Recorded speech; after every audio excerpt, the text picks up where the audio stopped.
In this video, I'm going to show you how to do another type of decrease that's abbreviated SSK, and what that stands for is slip, slip, knit. This is another way of decreasing 2 stitches down to 1 stitch.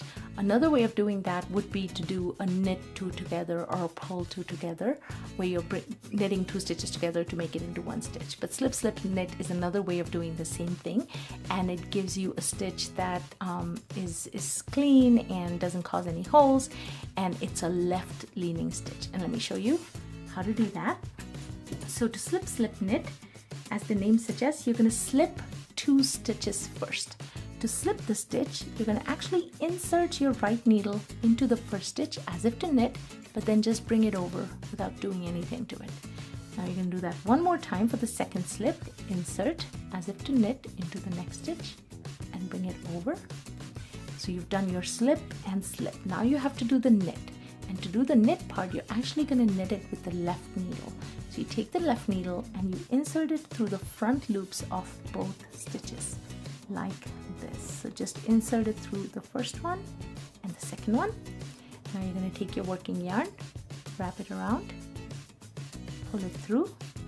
Okay, you've pulled it through both stitches, and then you're going to drop both stitches off at the same time. And you've just done a slip, slip, knit. And you'll notice that the new stitch that's formed, I don't know if you can quite see it in this sample, but you'll notice that the new stitch that's formed has a lean towards the left. So a slip, slip, knit will give you a left leaning stitch. Let's see that one more time. So slip, insert as if to knit, just slip it over, slip, and then insert, yarn over, and drop both stitches off for knit.